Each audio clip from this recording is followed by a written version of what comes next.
Welcome back, ladies and gentlemen. Second, welcome back, monkey. Welcome back, monkey. Alright, mate. It's fine. Thank you very much, mate. Today, got a nice surprise. These came Thompson Morgan. It was 4 or 5 tubes in there. They're pom-pom dahlias. So, first of all, let's get them open, shall we? There we go. So these looking alright. And when you open them, you want to make sure they're all nice and firm. You don't want them squidgy or rotten. That's the first one. These are being packed well. That's the second. It's alright. Nice firm. See there? That's a new growth. That's a really good sign there. You see there? Just try and get a close up. Yeah, just in there. That's a really nice new shoot. That's really good. Let's get the rest out, shall we? They look nice and healthy as well.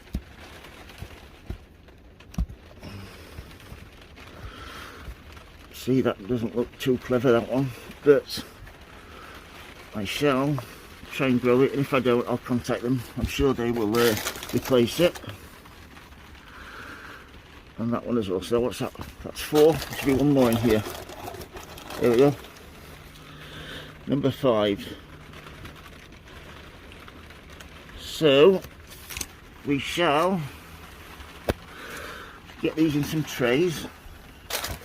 That's more unpacked. That'll go on the compost heap. That bit. Let's get this out of the way. Sorry about this, folks. Let's get that out of the way. Using 2 trays here. I shall put 2 in there and 3 in there. So let's just get these sorted out. So yeah, all we're going to do is just do what I've done with this one. This is one out of my garden. All you need to do is just lay them on the top just to get them going. That's what I like to do. So I shall put the 2, one of the biggest ones in here. All you need to do, lay it on its side. And don't worry about it. If you lay it on its side, that should cover it a little bit. You don't have to cover it totally. That will get as much moisture out of the soil as it needs. Put number 3 in there as well, just in here. Put that just there, like so. Like I said, that will take up the moisture it needs. And with the top out, if they are a bit damp or a bit rotten, it allows it to dry out. So that's a really good thing. Using a peat-based compost, you can use peat-free if you've got a good quality one. This is peat-free that I bought at the beginning of the year. I'm not really that pleased with it, so I'm going to mix a bit of peat in with it. Just to make it a little bit lighter, a little bit more air in there. So with these, you don't want them to be touching, you want them separated. All these extra long roots here, all you need to do with them, just snip those off, because they'll more than anything probably rots. So any long string, put them back to the bottom of the tuber. That's what I like to do. If you leave them in, they will rot, and you don't want rotten fungus in there. You want to get going without any fungus or rot getting going. So yeah, that's all them done. So look at all these here. If these were left in there, all these would do is just get infected, probably spoil the tubers. They'll go inside those. Yeah, once you've tidied it up like so, just get your tuber. All I like to do is just spread it out a little bit, like that.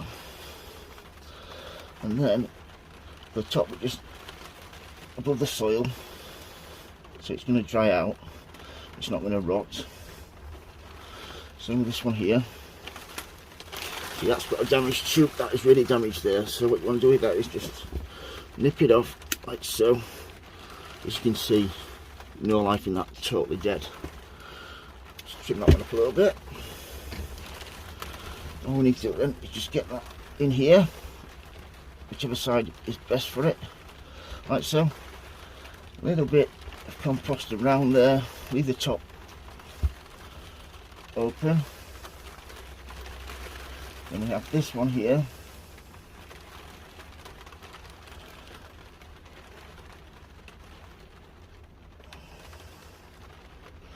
Only do with that. That is really 2 plants there. I don't know if you can see that.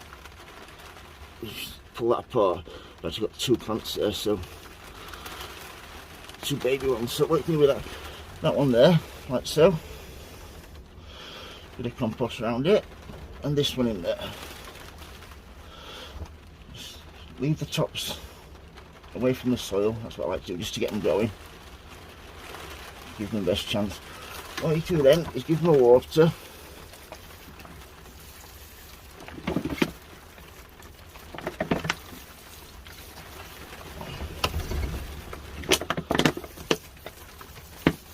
Settle the compost in. Put them on a warm windowsill if you haven't got a heater propagator. Because they do come from tropical climates, these, so they do like plenty of northern heat. And yeah, that's my Thompson Morgan begonias. That's just how to get them going in trays. Once these have started growing, here's one I did earlier. Once these have started like these, what I tend to do is, if you want to take cuttings, this is the time I take them. I've taken some off this one here. But if you want to then pot them up once they start growing, you can do them. It just takes up a little bit less space in my heater propagator. So yeah, that's how to start your Thompson Morgan begonias. Dahlias, sorry. If you like videos, please subscribe. Say goodbye, monkey. Goodbye, monkey. Yeah, if you like videos, please subscribe and like. And thank you very much for watching, everybody. Everybody, please keep safe. Look after yourself. Thank you. Bye.